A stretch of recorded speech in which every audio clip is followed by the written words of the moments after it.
περιμένω να είναι ένα πολύ ενδιαφέρον πρωτάθλημα. Δεν θα πόνταρα τα λεφτά μου στο ότι στα play-offs θα γίνει ό,τι συνέβη πέρσι. Δηλαδή ότι θα έχουμε 4 ομάδες να το διεκδικούν. Και αυτό είναι που κάνουμε σε αυτό το βίντεο σε συνέχεια των προηγούμενων. Καταγράφουμε τη δυναμική. Δεν είναι η ίδια η δυναμική των 4 ομάδων που διεκδικούν τον τίτλο τώρα. Το τι θα καταφέρουν να κάνουν στις 3 πρώτες αγωνιστικές, δηλαδή μέχρι την πρώτη διακοπή, μπορεί να μας πει αρκετά σε σχέση με το αν θα την αλλάξουν τη δυναμική τους ή αν θα παραμείνουν στα σημερινά δεδομένα. Πάνω κάτω αυτό θα κάνουμε σε αυτό το βίντεο. Θα μιλήσουμε για την δυναμική των φαβορί, αλλά θα πω και 2 πράγματα σχετικά με όλες τις υπόλοιπες ομάδες και το τι περιμένω να δω από αυτές σε αυτό το πρωτάθλημα. Θα κάνω το ίδιο που κάνω πάντα. Θα ξεκινήσω με τη σειρά που τερμάτισαν πέρσι και όχι με τη σειρά που δίδονται ως στοιχηματικά φαβορί. Για τον ΠΑΟΚ στα μάτια μου είναι ξεκάθαρο. Είναι ζήτημα διαχείρισης των συναισθημάτων. Πρέπει να το ξεπεράσει όλο αυτό που του συνέβη, που ήρθε με έναν τρόπο οδυνηρό ο αποκλεισμός από τη συνέχεια ουσιαστικά της προκριματικής φάσης του Champions League, δηλαδή από τα play-offs. Το ήθελε πάρα πολύ ο ΠΑΟΚ να το ζήσει και δεν ξέρω πώς θα τον επηρεάσει αυτό. Και επειδή έχει να παίξει και παιχνίδια και νομίζω ότι δεν έχει κατασταλάξει, εσωτερικά εννοώ, σε σχέση με το αν είναι καλύτερα να παίξει στο Europa ή στο Conference League, τώρα όλες αυτές είναι σκέψεις που σε μπερδεύουν λίγο όταν είσαι και φορτισμένος συναισθηματικά και όταν ξεκινάει και το πρωτάθλημα δεν είναι πολύ δύσκολο να μην καταφέρεις να συγκεντρωθείς. Και εγώ την αρχή, δηλαδή το τι θα κάνουν οι ομάδες στα 3 πρώτα παιχνίδια, την αντιλαμβάνομαι ως σημαντική για την ψυχολογία τους πρώτα απ' όλα και για την οτροπία τους. Δεν το θεωρώ καθόλου τυχαίο ότι ο Χωσέ Λουίς Μεντιλίμπαρ στάθηκε σε αυτό, σε αυτή την παράσταση φαβορί που θέλει η δική του ομάδα να δώσει στα 3 πρώτα παιχνίδια. Νομίζω ότι επειδή τώρα πια σε αυτή την εποχή με την ταχύτητα που μοιράζονται οι πληροφορίες αλλά και που διαχέονται και τα συναισθήματα, γράφει ο άλλος στα social media, ξεπατώνει μια ομάδα και όλο αυτό επηρεάζει ποδοσφαιριστές, προπονητές, παράγοντες, τους πάντες. Λέω ότι η αρχή του πρωταθλήματος είναι πάρα πολύ σημαντική σε σχέση με την δυναμική των ομάδων. Εμείς οι Έλληνες το ζούμε πάρα πολύ έντονα και συναισθηματικά εννοώ το ποδόσφαιρο. Συνεπώς λέω ότι είναι πάρα πολύ σημαντικό το πώς θα αρχίσουν οι διεκδικητές. Δίχως να λέω με αυτό ότι αν κάποιος χάσει βαθμούς στις πρώτες αγωνιστικές, αν αποδειχθεί ικανός, ανθεκτικός και μπορέσει να χτίσει νοοτροπία και να κυνηγήσει στο βάθος του χρόνου το πρωτάθλημα, με γεια του, με χαρά του και εδώ θα είμαστε και να το χειροκροτήσουμε. Νομίζω όμως ότι οι ομάδες είναι αρκετά εύθραυστες ψυχολογικά στην δεδομένη στιγμή και περισσότερο, νομίζω στη δεδομένη στιγμή, ο ΠΑΟΚ και η ΑΕΚ. Άρα για τον ΠΑΟΚ θα πω ότι το ρόστερ του προφανώς με ψήνει. Θα πω επίσης ότι δεν μπορώ να σκέφτομαι ότι είναι το 3ο φαβορί στο πρωτάθλημα σήμερα που συζητάμε με βάση τις αποδόσεις των στοιχηματικών εταιριών. Δεν μπορεί να είναι το 3ο φαβορί ο περσινός πρωταθλητής που δεν έχει αλλάξει πολύ στο ρόστερ, για να μην πω ότι έχει αναβαθμιστεί, όπως έλεγα και τις προηγούμενες φορές.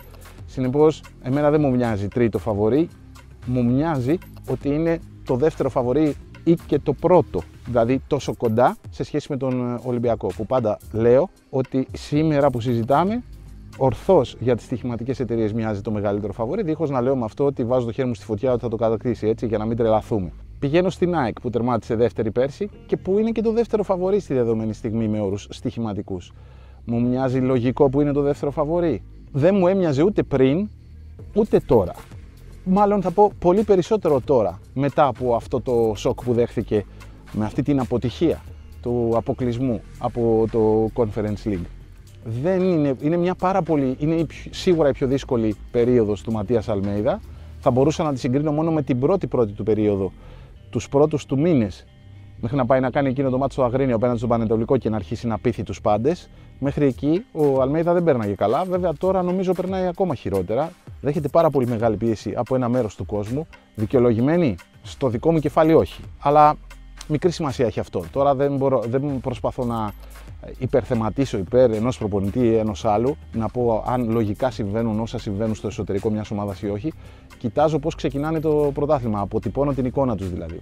Και λέω ότι για την ΑΕΚ η κατάσταση είναι πάρα πολύ ζώρικη, το ρόστερ της δεν είναι πλήρες, η προφανής απουσία είναι αυτή του Σεντερφόρ, που εγώ δεν μπορώ να καταλάβω με την ευπάθεια των τραυματισμών του Λιβάη Γκαρσία πώς είναι δυνατόν η ΑΕΚ να πήγε έτσι, να μην έχει κρατήσει έστω το Φανφέρτ, ας πούμε, για να παίξει στο πρώτο διάστημα και να τον άφηνε να φύγει στο τέλος του Αυγούστου. Μου φαίνεται πολύ περίεργο ότι πήγε να παίξει ευρωπαϊκά προκριματικά και είχε μόνο ένα center for που συχνά τραυματίζεται. Δεν νομίζω ότι είναι η μόνη της έλλειψη στο ρόστερ, αλλά μικρή σημασία έχει το τι νομίζω εγώ. Σημασία έχει ότι στη δεδομένη στιγμή ο προπονητής φαίνεται ότι επιλέγει να πάει με το ρόστερ που έχει, που είναι μεγάλο τώρα πια, που δεν έχει ευρωπαϊκά παιχνίδια και που θα έπρεπε στο δικό μου κεφάλι η ίδια η ΑΕΚ να το μικρύνει για να μην έχει γκρίνια, να έχει όσο το δυνατόν καλύτερη ατμόσφαιρα εσωτερικά.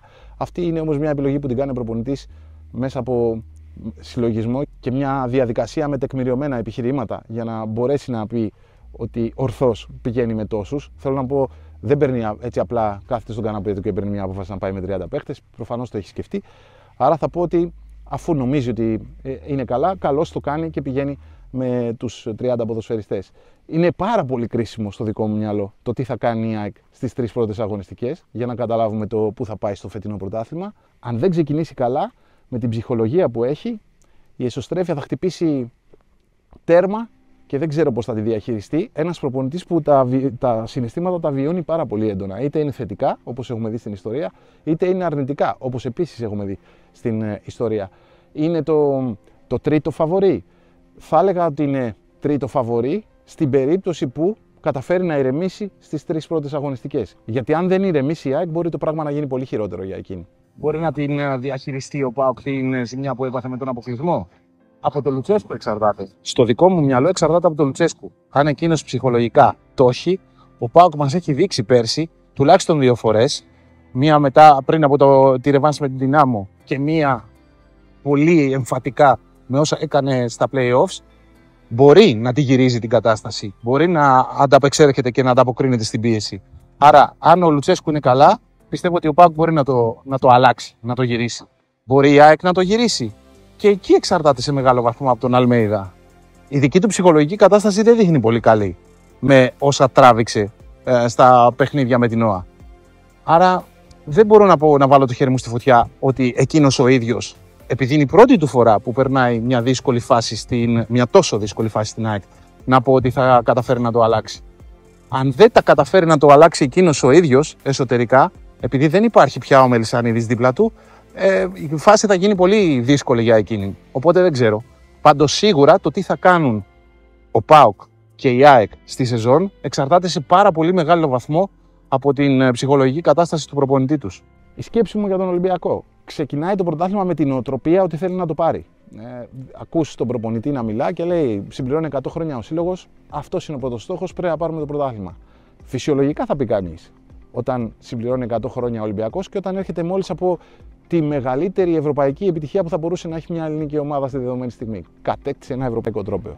Λογικό δεν είναι να γυρίζει το μυαλό στο πρωτάθλημα το οποίο δεν έχει κατακτήσει τα προηγούμενα χρόνια? Προφανώς ναι. Άρα, αν όλος ο οργανισμός κοιτάζει προς έναν στόχο, αυξάνει τις πιθανότητες του στο δικό μου κεφάλι. Τις αυξάνει τόσο που να του δίνουν 45% πιθανότητες τώρα που αρχίζει το πρωτάθλημα να το κατακτήσει? Αυτά όλα είναι λίγο θεωρητικά. Όχι, δεν μπορώ εγώ να μιλήσω με ποσοστά πιθανότητων. Λέω όμως ότι με το ρόστερ που έχει, στη δεδομένη στιγμή που εγώ γράφω αυτό το βίντεο, μου μοιάζει ότι είναι αρκετός. Αρκεί να συμβεί αυτό που λέει ο προπονητής του, να πάρει καλή φόρα στην αρχή. Γιατί και ο Ολυμπιακός από τον εαυτό του είναι πολύ απαιτητικός. Άρα σήμερα μοιάζουν όλα να είναι καλώς καμωμένα. Αν αύριο δεν ξεκινήσει καλά το πρωτάθλημα, η θερμοκρασία ανεβαίνει γρήγορα στο θερμόμετρό του. Και δεν ξέρω πώς θα το διαχειριστεί αυτό με τη Λίμπαρ, γιατί δεν το έχει βιώσει στην Ελλάδα. Δεν έχει πιεστεί όσο είναι στην Ελλάδα. Συνεπώς δεν ξέρω πώς θα ρολάρει με αυτό. Λέω λοιπόν, για ακόμη έναν λόγο στο δικό μου κεφάλι είναι κρίσιμη η αρχή του πρωταθλήματος. Προφανώς το ρόστερ που έχει το έχω για αρκετό.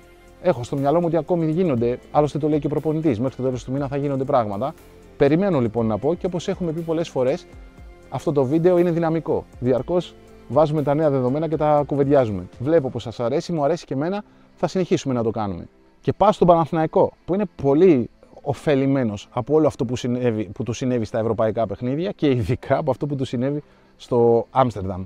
Γιατί η εικόνα του ήταν καλή, ήταν μαχητική, με όρους τακτικής είχε ενδιαφέρον, άρχισες να βλέπεις πράγματα στην επιθετική ανάπτυξη του Παναθηναϊκού, όχι τυχαία από την ώρα που γύρισε ο Φώτης Ιωαννίδης στο παιχνίδι του. Μπορείς να καταλάβεις ότι οι ποδοσφαιριστές ψήνονται από τον προπονητή, μπορείς να καταλάβεις ότι όλο αυτό που του συνέβη, το ότι το φτάσαν με το σπαθί τους, το πράγμα στα πέναλτι απέναντι στον Άγιαξ μπορεί να τους κάνει καλό. Ναι, για μια ομάδα που τώρα χτίζεται, το ότι αρχίζουν τα ελληνικά παιχνίδια και ενδιάμεσα έχει να παίξει πάλι ευρωπαϊκά προκριματικά και μάλιστα με μια πολύ καλή ομάδα, όλο αυτό μπορεί να την δυσκολέψει, γιατί είναι η αρχή της και περιμένω να δω πώς θα το διαχειριστεί όλο αυτό. Αλλά λέω ότι αν τα πρώτα αποτελέσματα είναι θετικά, επειδή θα αλλάξει η δυναμική του Παναθηναϊκού, νομίζω θα αλλάξει και η ψυχολογία των οπαδών. Και άρα, αν αρχίσουν και γεμίζουν το Ολυμπιακό στάδιο, μπορεί να πάρει, να ανάψει η σπίθα στον Παναθηναϊκό. Και αυτό είναι πολύ σημαντικό. Το βρίσκω αρκετό το ρόστερ του. Θεωρώ δεδομένο ότι θα ενισχυθεί ακόμη στην επίθεση. Αν δεν το κάνει, όχι, δεν το βρίσκω αρκετό το ρόστερ του. Μου φαίνεται λογικό που είναι το τέταρτο φαβορί. Ναι, γιατί έχει αλλάξει προπονητή, αλλά όχι μακριά, όχι τόσο μακριά από τους υπόλοιπους. Γιατί αν δημιουργήσει μια καλή δυναμική, έχει ποδοσφαιριστές που μπορούν να πάρουν στην πλάτη τους ευθύνες. Είναι αρκετοί σε αριθμό. Θα το πω όταν θα τελειώσει, όταν θα ολοκληρώσει το ρόστερ του Παναθηναϊκός. Όσο δεν το έχει ολοκληρώσει, δεν βιάζομαι να το πω. Τι περιμένω από τους υπόλοιπους? Προφανώς περιμένω να δω τις μεταγραφές του Άρη. Έχω μιλήσει και στα shorts που έχω κάνει, τα βίντεο που έχω κάνει σχετικά με κάποιες από τις μεταγραφές του. Θεωρώ ότι είναι αρκετοί ποδοσφαιριστές που έχουν ενδιαφέρον, που περιμένω εν πάση περιπτώσει εγώ να τους δω. Δεν ξέρω πώς είναι εσωτερικά με όρους ψυχολογικούς η ομάδα του. Ξέρω ότι έχει μια συνέχεια, ότι έχει τον ίδιο προπονητή και έχει αρκετούς ποδοσφαιριστές. Δεν τον έχω δει πολύ. Περιμένω να τον δω στα πρώτα παιχνίδια για να καταλάβω τι δυναμική θα δημιουργήσει. Αν συμβούν τα λογικά, τότε ο Άρης μπορεί να αυξήσει τις πιθανότητες του να περάσει καλά στη σεζόν. Δεν μπορώ όμως να το προσδιορίσω αυτό, δηλαδή να πω μπαίνει στην τετράδα. Εκείνος θα μας το πει μέσα από την απόδοσή του στα πρώτα παιχνίδια. Άρα δεν βιάζομαι να πω. Από τις υπόλοιπες ομάδες, όπως φαντάζομαι στους περισσότερους, μου έχουν κάνει εντύπωση κάποιες από τις κινήσεις του Ατρόμητου. Γενικώς η αναβάθμιση που νομίζω ότι έχει κάνει και περιμένω να τον δω. Δεν έχω πολύ μεγάλες προσδοκίες από τις υπόλοιπες ομάδες. Περιμένω να δω τον Αστέρα, περιμένω να δω τον Όφη, περιμένω να δω τον Πανετολικό. Είμαι κοντά στις προγνώσεις των στοιχηματικών εταιριών σε σχέση με τα φαβορί για τον υποβιβασμό. Δηλαδή θεωρώ αδύναμη τη Λαμία. Δεν τον ξέρω και τον θεωρώ αδύναμο τον Πανσεραϊκό που αλλάζει πάρα πολύ. Τουλάχιστον τώρα εδώ στην αρχή. Περιμένω να δω την Καλυθέα, το Λεβαδιακό, να καταλάβω τι μέταλλο έχουν. Μπορούν να μείνουν στην κατηγορία ή όχι. Περιμένω να δω το Βόλο που είναι πάλι μια άγνωστη λέξη. Για να πω αν φέτος θα είναι ευχάριστη η εικόνα του ή θα είναι δυσάρεστη και θα τον πηγαίνει προς τα κάτω. Είναι αρκετά τα πράγματα που περιμένω να δω τώρα στις πρώτες αγωνιστικές. Δεν είχα προλάβει να τις δω τις ομάδες μέσα στο καλοκαίρι. Συνεπώς λέω καταληκτικά ότι σε σχέση με το πρωτάθλημα περιμένω μια μάχη, αλλά δεν νομίζω ότι θα είναι με 4 μέχρι τα play-offs. Έχει τις προδιαγραφές να είναι πιο ενδιαφέρον το πρωτάθλημα. Αν κρατήσουν και οι 4, ναι. Αν δεν κρατήσουν και οι 4, κακά τα ψέματα, όσο λιγότεροι καίγονται για το πρωτάθλημα, τόσο λιγότερος και ο κόσμος που καίγεται για το πρωτάθλημα. Θα ήθελα πάρα πολύ να τις δω και τις 4 ομάδες να φτάνουν, να μην πω και 5, να βάλω μέσα και τον Άρη, να φτάνουν και να διεκδικούν πρωτάθλημα, γιατί τότε θα περνάγαμε υπέροχα μέχρι το φινάλε. Μην γελιέστε, δεν μένω στην επαρχία, γυρίζω στην Αθήνα, ξεκινάει το πρωτάθλημα, θα πάω γήπεδο, όλα αυτά και φυσικά κάθε Παρασκευή θα είμαστε εδώ και θα τα κουβεντιάζουμε όλα. Και ακόμη μια φορά θα πω ότι με βοηθάτε πολύ κάνοντας εγγραφή σε αυτό το κανάλι. Μέχρι την επόμενη φορά, να είστε καλά μαγκές.